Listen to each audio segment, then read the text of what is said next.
द्योनीनि भूतानि सर्वाणीत्युपधारय धारय अहम कृत्रस्य जगतः प्रभवः प्रलयस्था। अर्थात सारे प्राणियों का उद्गम इन दोनों शक्तियों में है। इस जगत में जो कुछ भी भौतिक तथा आध्यात्मिक है उसकी उत्पत्ति तथा प्रलय मुझे ही जानो। तात्पर्य है जितनी वस्तुएं विद्यमान हैं वे पदार्थ तथा आत्मा के प्रतिफल हैं। आत्मा सृष्टि का मूल क्षेत्र है और पदार्थ आत्मा द्वारा उत्पन्न किया जाता है।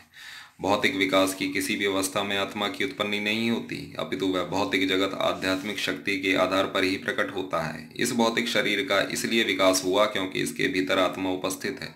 एक बालक धीरे धीरे बढ़कर कुमार तथा अंत में युवा बन जाता है क्योंकि उसके भीतर आत्मा उपस्थित है। इसी प्रकार इस विराट ब्रह्मांड की समग्र सृष्टि का विकास परमात्मा विष्णु की उपस्थिति के कारण होता है। अतः आत्मा तथा पदार्थ मूलतः भगवान की दो शक्तियां हैं जिनके संयोग से विराट ब्रह्मांड प्रकट होता है। अतः भगवान ही सभी वस्तुओं के आदि कारण हैं। भगवान का अंश रूप जीवात्मा भले ही किसी गगनचुंबी प्रसाद या किसी महान कारखाने या किसी महानगर का निर्माता हो सकता है, किंतु एक विराट ब्रह्मांड का कारण नहीं हो सकता। इस विराट ब्रह्मांड का सृष्टा भी विराट आत्मा या परमात्मा है और परमेश्वर कृष्ण विराट तथा लघु दोनों ही आत्माओं के कारण हैं। अतः वे समस्त कारणों के कारण हैं। इसकी पुष्टि कठोपनिषद में हुई है। नित्यो नियानाम चेतन श्वेत नानाम मत्तः पर तरम नान्य किच्चिदस्ति धनंजय मयि सर्वमिदं प्रोतम सूत्रे मणिगणा इव। अर्थात हे धनंजय, मुझसे श्रेष्ठ कोई सत्य नहीं है। जिस प्रकार मोती धागे में गुथे रहते हैं उसी प्रकार सब कुछ मुझ पर ही आश्रित है। श्री कृष्ण भगवान कह रहे हैं कि धनंजय, मुझसे श्रेष्ठ कोई नहीं है। जिस प्रकार मोती धागे में गुथे रहते हैं उसी प्रकार सब कुछ श्री कृष्ण भगवान पर आश्रित है। तात्पर्य है परम सत्य साकार है या निराकार, इस पर सामान्य विवाद चलता है। जहाँ तक भगवत गीता का प्रश्न है, परम सत्य तो श्री भगवान श्री कृष्ण है और इसकी पुष्टि पद पद पर होती है। इस श्लोक में विशेष रूप से बल है कि परम सत्य पुरुष रूप हैं। इस बात की कि भगवान ही परम सत्य हैं ब्रह्म संहिता में भी पुष्टि हुई है। ईश्वर परम कृष्ण सच्चिदानंद विग्रह, परम सत्य श्री भगवान कृष्ण ही हैं जो आदि पुरुष हैं, समस्त आनंद के आगार गोविंद हैं और वे सच्चिदानंद स्वरूप हैं। ये सब प्रमाण निर्विवाद रूप से प्रमाणित करते हैं कि परम सत्य परम पुरुष हैं जो समस्त कारणों का कारण है। जय जय सियाराम। फिर भी निरीश्वरवादी श्वेताश्वतर उपनिषद में उपलब्ध वैदिक मंत्र भवन्त्य थेतरे दुख में वापिन्यति, अर्थात भौतिक जगत में ब्रह्मांड के आदि जीव ब्रह्मा को देवताओं, मनुष्यों तथा निम्न प्राणियों में सर्वश्रेष्ठ माना जाता है। और एक बार फिर से देखिए, भौतिक जगत में ब्रह्मांड के आदि जीव ब्रह्मा को देवताओं, मनुष्यों तथा निम्न प्राणियों में सर्वश्रेष्ठ माना जाता है, किंतु ब्रह्मा के परे एक इंद्रियातीत ब्रह्म है जिसका कोई भौतिक स्वरूप नहीं होता और जो समस्त भौतिक कलमश से रहित होता है। जो व्यक्ति उसे जान लेता है वह भी दिव्य बन जाता है, किंतु जो उसे नहीं जान पाते वे सांसारिक दुखों को भोगते रहते हैं। निर्विशेषवादी अरूपम शब्द का विशेष बल देते हैं, किंतु यह अरूपम शब्द निराकार नहीं है। यह दिव्य सच्चिदानंद स्वरूप का सूचक है, जैसा कि ब्रह्म संहिता में वर्णित है और ऊपर उद्धृत है। श्वेताश्वर उपनिषद के अन्य श्लोकों से भी इसकी पुष्टि होती है। वेदाह में तम पुरुषम महांतमादित्य वर्णम तमसः परस्तात तमेव विद्वान्नति मृत्युमेति नान्य पंथा विद्यते यनाय यस्मात् परम नापरमस्ति कच्चिदः यस्मानाज्ञेयो नो जायोस्ति किच्चितः वृक्ष इव स्तब्धो दिवि तिष्ठते कस्तेनेदं पूर्णं पुरुषेण सर्वम्। अर्थात मैं उस भगवान को जानता हूँ जो अंधकार की समस्त भौतिक अनुभूतियों से परे हैं और उनको जानने वाला ही जन्म तथा मृत्यु के बंधन का उल्लंघन कर सकता है। उस परम पुरुष के इस ज्ञान के अतिरिक्त मोक्ष का कोई अन्य साधन नहीं है। उन परम पुरुष से बढ़कर कोई सत्य नहीं, क्योंकि वे श्रेष्ठतम हैं। वे सूक्ष्म से भी सूक्ष्मतर हैं और महान से भी महानतर हैं। वे मूक वृक्ष के समान स्थित हैं और दिव्य आकाश को प्रकाशित करते हैं। जिस प्रकार वृक्ष अपनी जड़ें फैलाता है, वे भी अपनी विस्तृत शक्तियों का प्रसार करते हैं। इन श्लोकों से निष्कर्ष निकलता है कि परम सत्य ही श्री भगवान हैं जो अपनी विविध परा अपरा शक्तियों के द्वारा सर्वव्यापी हैं। तो देखिए, श्री कृष्ण भगवान सर्वश्रेष्ठ हैं, सभी देवताओं के देवता हैं, महादेव हैं। ध्यान रखिए हमेशा हरे राम राम राम हरे हरे, हरे कृष्णा कृष्णा कृष्णा करते रहिए और महादेव का नाम जपते रहिए। हर हर महादेव। जय जय सिया राम। हरे राम राम हरे हरे, हरे कृष्णा कृष्णा कृष्णा हरे हरे। रसो अहमप्सु कौन्ते प्रभास्मि शशिर सूर्यो प्रणवः सूर्व वेदेषु शब्द के पौरुषम रसु। श्री कृष्ण भगवान कह रहे हैं, हे कुंती पुत्र, मैं जल का स्वाद हूँ, सूर्य तथा चंद्रमा का प्रकाश हूँ, वैदिक मंत्रों में ओंकार हूँ, आकाश में ध्वनि हूँ तथा मनुष्य में सामर्थ्य हूँ। तात्पर्य है, यह श्लोक बताता है कि भगवान किस प्रकार अपनी विविध परा तथा अपरा शक्तियों द्वारा सर्वव्यापी हैं। परमेश्वर की प्रारंभिक अनुभूति उनकी विभिन्न शक्तियों द्वारा हो सकती है और इस प्रकार उनका निराकार रूप में अनुभव होता है। जिस प्रकार सूर्य देवता एक पुरुष हैं और अपनी सर्वव्यापी शक्ति सूर्य प्रकाश द्वारा अनुभव किया जाता है, उसी प्रकार भगवान अपने धाम में रहते हुए भी अपनी सर्वव्यापी शक्तियों द्वारा अनुभव किए जाते हैं। जल का स्वाद जल का मूलभूत गुण है। कोई भी व्यक्ति समुद्र का जल नहीं पीना चाहता, क्योंकि उसमें शुद्ध जल के स्वाद के साथ साथ नमक मिला रहता है। जल के प्रति आकर्षण का कारण स्वाद की शुद्धि है और यह शुद्ध स्वाद भगवान की शक्तियों में से एक है। निर्विशेषवादी व्यक्ति जल में भगवान की उपस्थिति जल के स्वाद के कारण अनुभव करता है और सगुणवादी भगवान का गुणगान करता है, क्योंकि वे प्यास बुझाने के लिए सुस्वादु जल प्रदान करते हैं। परमेश्वर को अनुभव करने की यही विधि है। व्यवहारतः सगुणवाद तथा निर्विशेषवाद में कोई मतभेद नहीं है। जो ईश्वर को जानता है वह यह भी जानता है कि प्रत्येक वस्तु में एक साथ सुगुण बोध तथा निर्गुण बोध निहित होता है और इनमें कोई विरोध नहीं है। अतः भगवान चैतन्य ने अपना शुद्ध सिद्धांत प्रतिपादित किया, जो अचिंत्य भेदाभेद तत्व कहलाता है। सूर्य तथा चंद्रमा का प्रकाश भी मूलतः ब्रह्म ज्योति से निकलता है, जो भगवान या निर्विशेष प्रकाश है। प्रणव या ओंकार प्रत्येक वैदिक मंत्र के प्रारंभ में भगवान को संबोधित करने के लिए प्रयुक्त दिव्य ध्वनि है। चूंकि निर्विशेषवादी परमेश्वर कृष्ण को उनके असंख्य नामों के द्वारा पुकारने से भयभीत रहते हैं, अतः वे ओंकार का उच्चारण करते हैं, किंतु उन्हें इनकी तनिक भी अनुभूति नहीं होती कि ओंकार कृष्ण का शब्द स्वरूप है। कृष्ण भावनामृत का क्षेत्र व्यापक है और जो इस भावनामृत को जानता है वह धन्य है। जो कृष्ण को नहीं जानते वे मोहग्रस्त रहते हैं। अतः कृष्ण का ज्ञान मुक्ति है और उनके प्रति अज्ञान बंधन है। जय जय सिया राम। हर हर महादेव। शिव शंभो। ओम नमः शिवाय। पुण्यो गंध पृथिव्यां च तेज श्वास्मि विभा वसो जीवनम सर्वभूतेषु तप श्वास्मि तप स्वीषु। मैं पृथ्वी की आद्य सुगंध और अग्नि की ऊष्मा हूँ। मैं समस्त जीवों का जीवन तथा तपस्वियों का तप हूँ। जय जय सिया राम। पुण्य का अर्थ है जिसमें विकार ना हो, अतः आद्य। इस जगत में प्रत्येक वस्तु में कोई ना कोई सुगंध होती है, यथा फूल की सुगंध या जल, पृथ्वी, अग्नि, वायु आदि की सुगंध। समस्त वस्तुओं में व्याप्त अदूषित भौतिक गंध जो आद्य सुगंध है वह कृष्ण है। इसी प्रकार प्रत्येक वस्तु का एक विशिष्ट स्वाद रस होता है और इस स्वाद को रसायनों के मिश्रण द्वारा बदला जा सकता है। अतः प्रत्येक मूल वस्तु में कोई ना कोई गंध तथा स्वाद होता है। विभा वसु का अर्थ अग्नि है। अग्नि के बिना ना तो फैक्ट्री चल सकती है ना भोजन पक सकता है। यह अग्नि कृष्ण है। यह जो अग्नि है ये कृष्ण है। अग्नि का तेज अर्थात ऊष्मा भी कृष्ण ही है। वैदिक चिकित्सा के अनुसार कुपच का कारण पेट में अग्नि की मंदता है, अतः पाचन तक के लिए अग्नि आवश्यक है। कृष्ण भावनामृत में हम इस बात से अवगत होते हैं कि पृथ्वी, जल, अग्नि, वायु तथा प्रत्येक सक्रिय तत्व, सारे रसायन तथा सारे भौतिक तत्व कृष्ण के कारण हैं।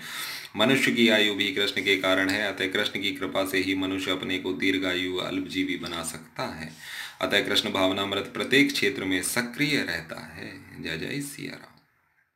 बीजम मां सर्वभूतानि से विद्धि पार्थ सनातनम बुद्धि मतामस्मि तेजस्वी नाम हम। अर्थात हे प्रतापुत्र, यह जान लो कि मैं ही समस्त जीवों का आदि बीज हूँ, बुद्धिमानों की बुद्धि तथा समस्त तेजस्वी पुरुषों का तेज हूँ। श्री कृष्ण भगवान कह रहे हैं, कृष्ण समस्त पदार्थों के बीज हैं। कई प्रकार के चर तथा अचर जीव हैं। पक्षी, पशु, मनुष्य तथा अन्य सजीव प्राणी चर हैं। पेड़ पौधे अचर हैं, वे चल नहीं सकते, केवल खड़े रहते हैं। प्रत्येक जीव 84 लाख योनियों के अंतर्गत है, जिनमें से कुछ चर हैं और कुछ अचर हैं, किंतु इन सब के जीवन के बीज स्वरूप श्री कृष्ण हैं। जैसा कि वैदिक साहित्य में कहा गया है, ब्रह्म या परम सत्य यह है जिससे प्रत्येक वस्तु उद्भूत है। कृष्ण परब्रह्म या परमात्मा है। ब्रह्म तो निर्विशेष है, किंतु परब्रह्म साकार है। निर्विशेष ब्रह्म साकार रूप में आधारित है, यह भगवत गीता में कहा गया है।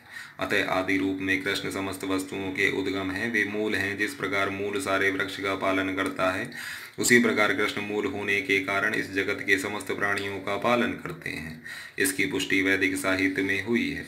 नित्यो नित्यानाम चेतन श्वेत नानाम एको बहुनाम यो विदधाति कामना, अर्थात वे समस्त नित्यों के नित्य हैं, वे समस्त जीवों के परम जीव हैं और वे ही समस्त जीवों का पालन करने वाले हैं। मनुष्य बुद्धि के बिना कुछ नहीं कर सकता और कृष्ण भी कहते हैं कि मैं ही समस्त बुद्धि का मूल हूँ।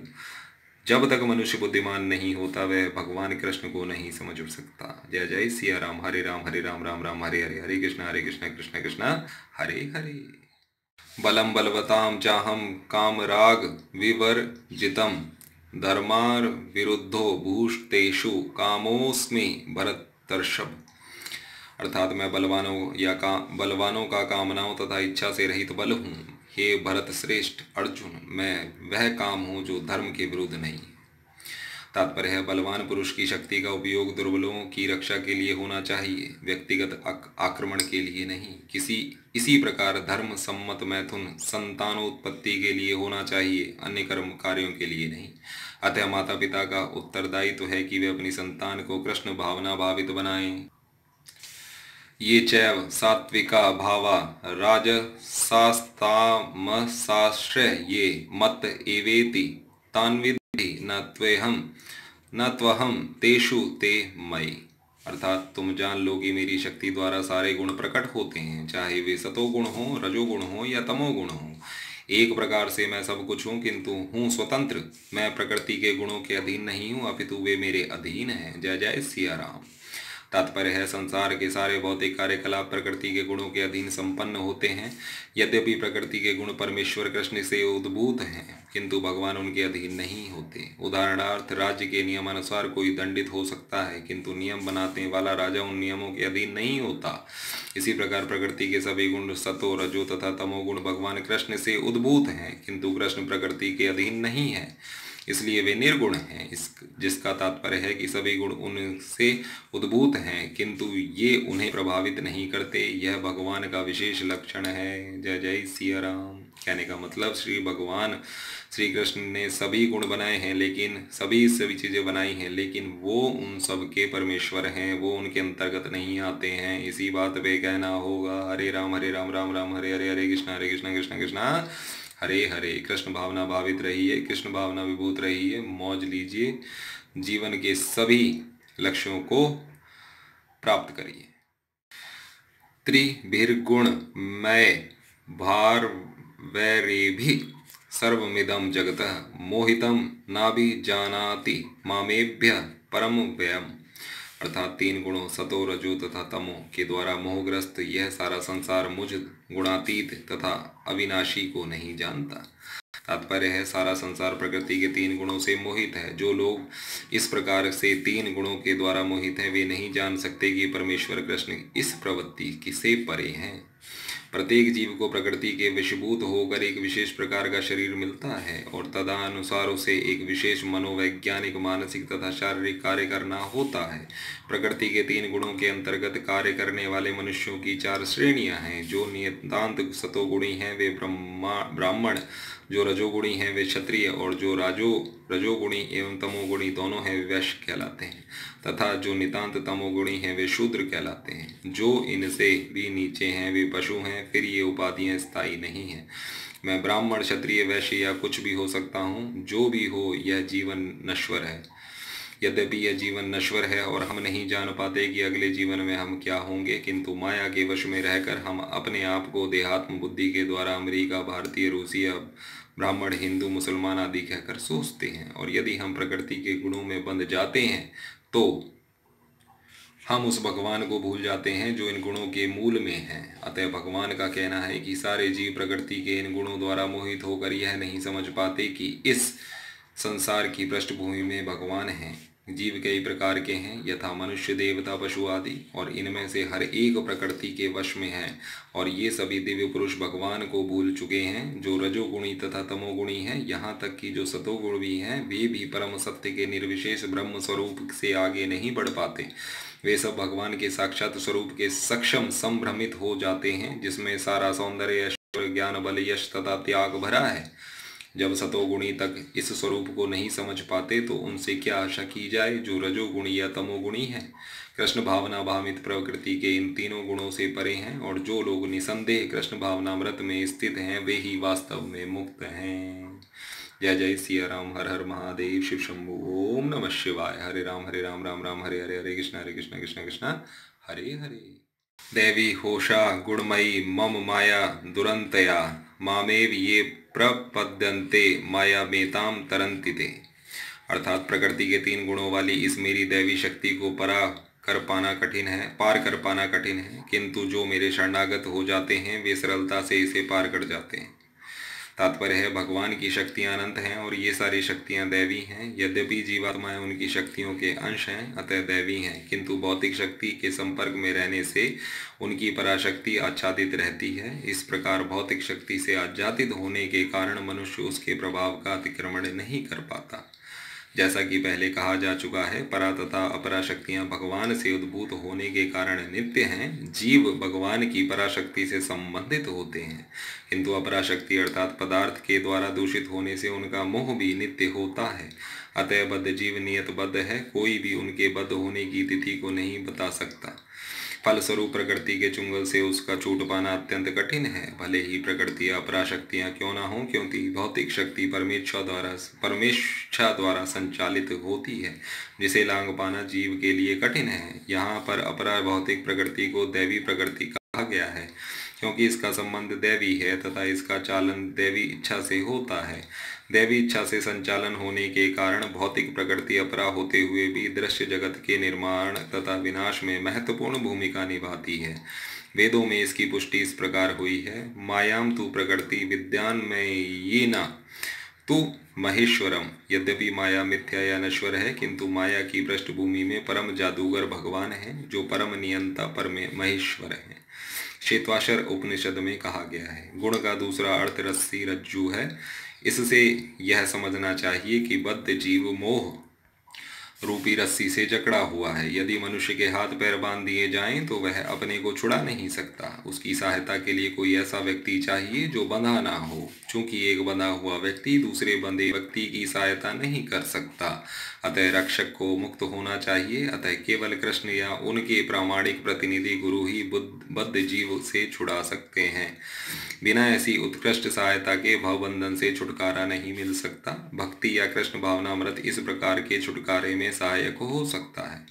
कृष्ण माया के अधीश्वर होने के नाते इस दुर्लंघ शक्ति को आदेश दे सकते हैं कि बद्ध जीव को छोड़ दे। वे शरणागत जीव पर अहेतुकी कृपा तथा वात्सल्यवश ही जीव को मुक्त किए जाने का आदेश देते हैं।